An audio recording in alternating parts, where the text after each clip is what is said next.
আসসালামু আলাইকুম। বেশ কয়েকদিন আগে আমরা আমাদের কচু ক্ষেতের মধ্যে যে পানি আসে, বর্ষার পানি, ওই পানিটাকে বেড়া দিয়ে আটকে রেখেছিলাম, যাতে করে এখানে যে বাহির থেকে মাছগুলি আসে ওই মাছগুলিকে আমরা আটকাতে পারি। এখন পাথারের পানি প্রায় শুকিয়ে যাওয়ার পথে এই মুহূর্তে এই জায়গাটা থেকে আমাদের এই ময়লাগুলি অর্থাৎ কচুরিগুলিকে পরিষ্কার করে এখানে যে মাছগুলি রয়েছে ওই মাছগুলিকে আমাদের ধরতে হবে। এজন্য সকালবেলা সজীব মামা সহ আমরা বেশ কয়েকজন ওখানে গিয়ে উপস্থিত হয়েছি। ওখান থেকে মাছগুলিকে ধরার জন্য পাথারের পানি যেহেতু শুকিয়ে গিয়েছে, সব জায়গায় এখন মাছ দেখা যাচ্ছে। এখানে বেড়া দেওয়ার পর আমরা এখানে নেমে দেখিনি যে এখানে পানি কতটুকু। রাস্তা দিয়ে যখন আমরা যাতায়াত করি তখন আমাদের কাছে মনে হয়েছিল যে পানি মনে হয় অল্প আছে, আমরা কয়েকজনে মিলে বল বা গামলা দিয়ে এটাকে সেচে ফেলতে পারবো, কিন্তু আমাদের ধারণাটা একটু ভুল ছিল। যে বেড়াটা আমরা গত কয়েকদিন আগে দিয়েছিলাম, এই বেড়াটাকে এখান থেকে উঠানোর পরে যখন ওই পানিতে আমরা নেমেছি, দেখলাম এখানে অনেক বেশি পরিমাণে পানি। এটা আমরা আসলে সেচতে পারবো কিনা এটা আমাদের মধ্যে যথেষ্ট সন্দেহ রয়েছে। তবে আলহামদুলিল্লাহ সব থেকে ভালো যে কাজটা আমাদের এখানে হয়েছে সেটা হচ্ছে এই পানি থাকার কারণে এই পানির মধ্য থেকে আমরা কচু গাছের নিচে যে কচুরিগুলি থাকে সেগুলিকে পরিষ্কার করে ফেলেছি এবং আগাছা যেগুলি ছিল সেগুলিও পরিষ্কার করে ফেলেছি। যদি এটা শুকিয়ে যেত সেক্ষেত্রে এটা পরিষ্কার করতে আমাদের অনেক বেশি সময় লাগতো এবং অনেক বেশি মানুষেরও প্রয়োজন হতো। এটা আমাদের আর হয়নি আলহামদুলিল্লাহ, পানি থাকার কারণে খুব সহজে আমরা এটা করে ফেলতে পেরেছি। আমরা যে বলগুলি সাথে করে নিয়ে এসেছিলাম, এই বল দিয়ে অনেকক্ষণ পর্যন্ত পানি সেচে আমরা দেখলাম যে এখান থেকে পানি কমাতে পারি কিনা, কিন্তু বিন্দু পরিমাণে পানিও আমরা কমাতে পারিনি। যদিও পানি কমেছে কিন্তু আমাদের কাছে দৃশ্যমান হয়নি যে পানিগুলি কমতেছে। এ কারণেই বাধ্য হয়ে বাড়িতে গিয়ে আমরা মেশিন নিয়ে এসেছি। এখন এই মেশিনটাকে দিয়ে এখানকার পানি আমরা সেচার চেষ্টা করব যাতে এটা দ্রুত আমরা করতে পারি। আর না হয় এখানে আমাদের একদিনের বেশি সময় লেগে যেত যদি আমরা বল দিয়ে এটা করতে যেতাম। একদিক দিয়ে পানি সেচার কাজটা চলছিল, অপর দিক দিয়ে দেখার চেষ্টা করছিলাম যে বাকি আমাদের এই কচু ক্ষেতের মধ্যে মাছ কেমন আছে। যদিও এখানে মাছ তেমন একটা নেই যতটুকু বুঝতে পারলাম। এটার অন্যতম একটা কারণ হচ্ছে যেহেতু বর্ষার ওই সিজনে আমরা এখানে বেড়া দিয়ে আটকে রেখেছিলাম, তাই পানি যখন এই জায়গা থেকে নেমে গিয়েছে তখন এখানে বাহিরের মাছগুলি তেমন একটা ঢুকতে পারেনি। এটা আমাদের একটা ভুল ছিল, যদিও কারণ আমরা যেখানে বেড়া দিয়েছিলাম এই জায়গাটা একটু গর্ত টাইপের। এখানে স্বাভাবিকভাবেই অন্য জায়গা থেকে মাছগুলি এসে, অর্থাৎ যেহেতু এখানে পানি থাকে বাহির থেকে মাছ এখানে আসতে পারতো, কিন্তু বেড়া দেওয়ার কারণে সেটা আর আসতে পারেনি। তো পানি সেচা হয়ে যাওয়ার পর আমরা কয়েকজনে মিলে মাছগুলিকে ধরার চেষ্টা করছিলাম। এখানে আহামরি তেমন একটা মাছ নেই, তো মাছ তা না থাকলেও আমাদের সব থেকে গুরুত্বপূর্ণ যে কাজটা এখানে হয়েছে, আমরা যেটা করতে চেয়েছিলাম, জায়গাটাকে একেবারে পানি থাকতে উপরে ফেলার জন্য যে ময়লাগুলি এখানে আসে, ময়লাগুলি যদি উপরে ফেলতে পারি তাহলে পরবর্তীতে এগুলি তেমন একটা জ্বালাবে না বা হবে না। সেক্ষেত্রে জায়গাটা অনেক পরিষ্কার থাকবে এবং কচু গাছের যে মুখীগুলি থাকে বা কচু যে চারাগুলি হয়, এই চারাগুলি অনেক বেশি পরিমাণে অঙ্কুরিত হতে পারবে ইনশাআল্লাহ। মাছ ধরা শেষ করার পর আমাদের যে যন্ত্রাংশ ছিল অর্থাৎ মেশিন ছিল, এই মেশিন সহ বাকি যা ছিল এগুলি নিয়ে, এর পাশাপাশি আমরা বেশ কিছু কচুর লতি এখান থেকে নিয়েছি।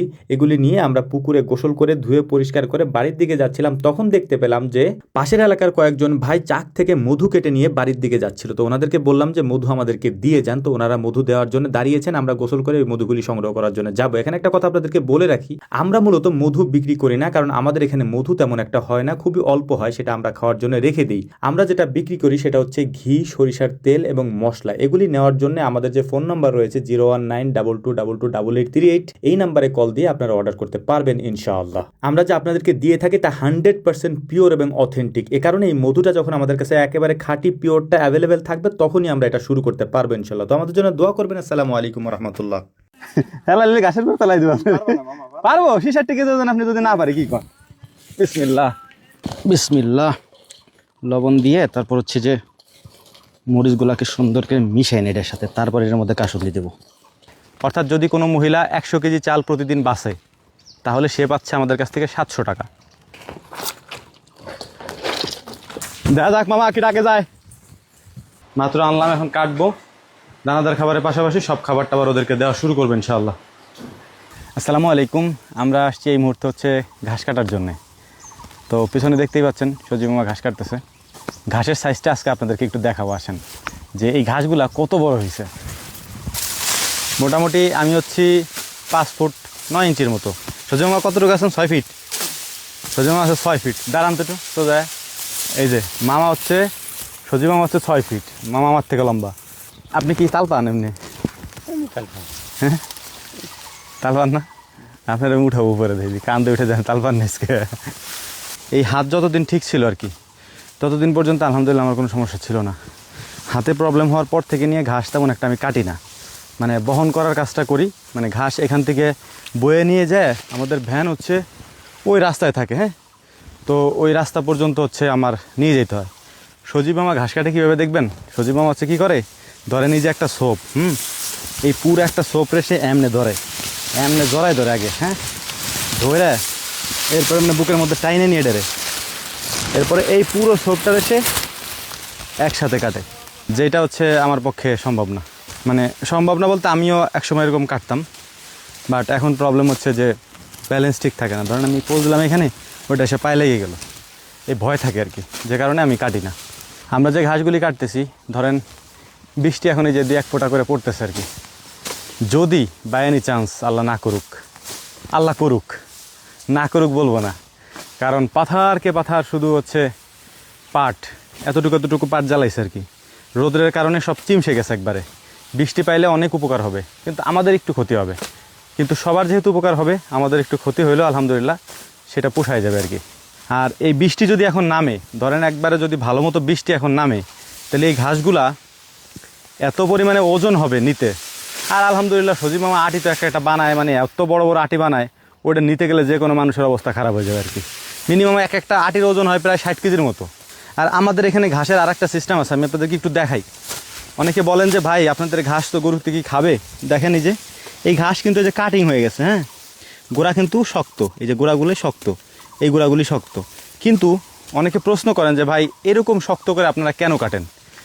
আমরা যদি শক্ত করে কাটি, যেহেতু আমাদের ঘাসের জমি অনেক, আমরা এক জমি থেকে আরেক জমিতে যাইতে যাইতে এক জমির ঘাস অনেক বড় হয়ে যায়। আর এইটা হওয়াতে আমাদের একটা সুবিধা আছে, ঘাসের এই আগাগুলি অর্থাৎ এই যে নরম অংশগুলি আছে, এগুলি হচ্ছে নরম থাকে, এগুলি নরম থাকে। স্বাভাবিকভাবে যদি এই ঘাসের সাথে আপনি দানাদার খাবারটা দেন, তখন গরুর পাতলা পায়খানা হওয়ার চান্স আছে, মানে পায়খানাটা পাতলা হইতে পারে। যে কারণে আমরা এই গোড়া সহ নেই, যে দেখেন এখানে যে গোড়া আছে, হ্যাঁ, এই যে আওয়াজ হয়, টন টন করে আওয়াজ হইতেছে, এই গোড়াগুলিকে আমরা মেশিনে কেটে একেবারে গুঁড়া করে ফেলি। স্বাভাবিকভাবে আরও একটা জিনিস বলি, সেটা হচ্ছে ধরেন আপনি যদি এমনি নর্মাল যে মোটরের মেশিনগুলি আছে সেগুলি দিয়ে এগুলি কাটতে একটু সমস্যা হয়। যেহেতু আমাদের স্যালো মেশিন আছে ঘাস কাটা মেশিনের সাথে লাগানো, আমাদের এই গুঁড়া কাটতে কোনো সমস্যা হয় না। এই গুঁড়াগুলিকে যখন আমরা ছোট ছোট করে কেটে ফেলি, ওই গুঁড়া সহ গরুতে খেয়ে ফেলে। তো যাই হোক, আমাদের ঘাস কাটা মোটামুটি কমপ্লিট। এখন এগুলোকে আমরা নিয়ে যাব হচ্ছে রাস্তায়। আমাদের ভ্যান আসে নাই, ভ্যান হচ্ছে আবার গেছে চাল দেওয়ার জন্যে। আপনাদেরকে বলছিলাম যে আমাদের যে লাল চালটা তৈরি হয় আর কি, ওই লাল চাল হচ্ছে গ্রামের বাড়িতে বাড়িতে যায়, ভ্যান নিয়ে বাড়িতে বাড়িতে যায়, ওই চালগুলো দিয়ে আসে। দিয়ে আসার পর মহিলারা ওইটা থেকে ধান আলাদা করে আর কি। তো যে কারণে আমাদের ভ্যান এখনও আসে নাই, ভ্যান গেছে পাড়ায়, মানে গ্রামে, ওই চাল আনার জন্য আর কি, যেগুলো দিয়ে আসছে ওই চালগুলোকে নিয়ে আসার জন্যে।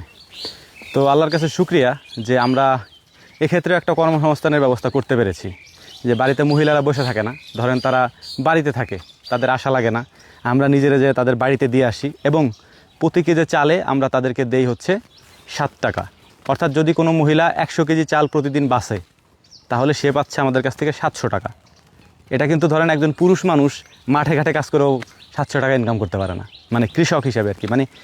মানে আমাদের এখানে জোন বলেন, কিষান বলেন, তারাও কিন্তু 700 টাকা পায় না অনেক ক্ষেত্রে।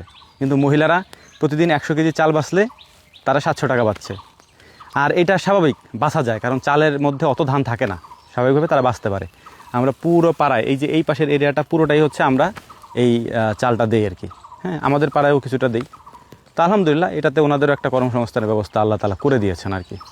ই তো আনে নাই, ভ্যান তো আসে নাই, আমাদের ভ্যান এখনও আসে নাই যদিও, যে কারণ হচ্ছে আমাদের একটু অপেক্ষা করতে হবে। এর মাঝেই আমরা যেহেতু বাগানের মধ্যে আমের ব্যবস্থা করব এবং আম মাখায় এখান থেকে খেয়ে তারপর ভ্যান আসা পর্যন্ত অপেক্ষা করব। ভ্যান আসলে তারপর ভ্যানে উঠে এইগুলো নিয়ে আমরা আমাদের খামারে যাবো আর কি। আলহামদুলিল্লাহ আমাদের সব কিছু মোটামুটি রেডি আছে। আমরা নিয়ে আসছি কাসুন্দি, পানির গ্লাস, লবণ, মরিচ এখানে পাওয়া যাবে, মরিচ আর আনি নেই। তো ওই হচ্ছে আমাদের চালের যে গাড়িটা, ওই গাড়ি যাইতেছে আর কি, মানে চালের গাড়িকে সুন্দর করে পলিথিন দিয়ে ঢেকে তারপরে ওরা নিয়ে যাচ্ছে আর কি। সজীব মামা আবার ওদেরকে ব্রিফিং দিচ্ছে আর কি, তাড়াতাড়ি যাওয়ার জন্য, বৃষ্টিটা যাতে না ভিজে।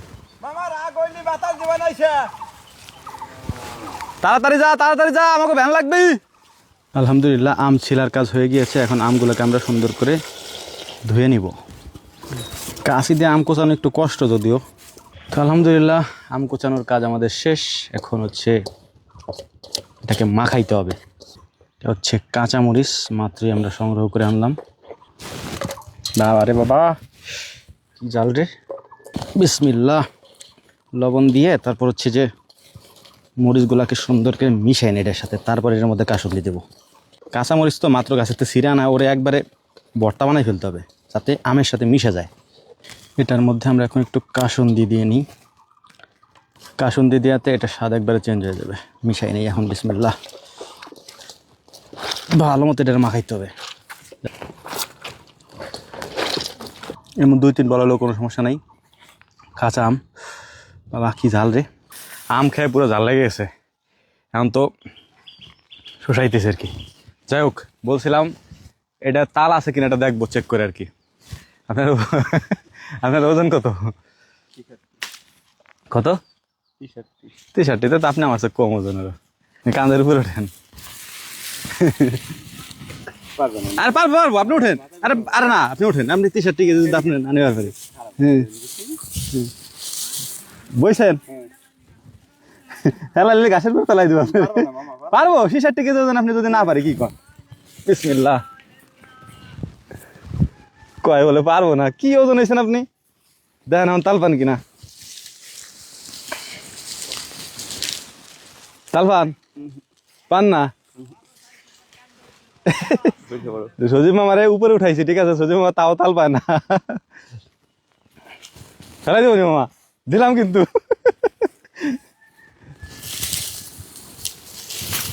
বিসমিল্লাহির রহমানির রহিম। যে আটি দিছে না সেটা, আল্লাহু আকবার। দেখা যাক মামা কি ডাকে যায়।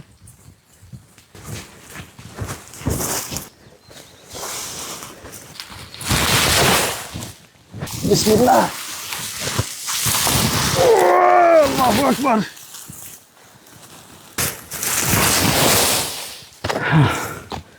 ঘাস বড় হতে আনতে সমস্যা হয়। ঘাস টাস সব লোড দেওয়া কমপ্লিট, এখন আমরা খামারের দিকে রওনা দিই। এগুলো হচ্ছে আমাদের বকনা, যেগুলা এখন প্রেগনেন্ট আর কি।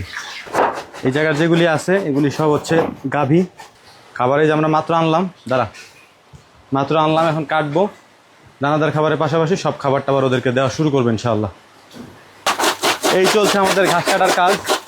আমাদের এই যে 2টা পিনিয়াম দেখতে পাচ্ছেন, এই পিনিয়াম 2টা কয়েকদিন আগে ভেঙে গেছে আর কি, পরে আবার যশোর থেকে 2টা অর্ডার করে আনানো হয়েছে। যাই হোক, এখন পিনিয়াম নতুন লাগানোর ফলে বেশ ভালো কাজ করতেছে আর কি, অনেক ঘাস কাটা যায়। আমরা একটু বড় বড় সাইজ করে কাটতেছি আর কি। অনেক কথা বলছি, এখন অনেক কাজ বাকি। দোয়া করবেন। আসসালামু আলাইকুম রহমতুল্লাহ।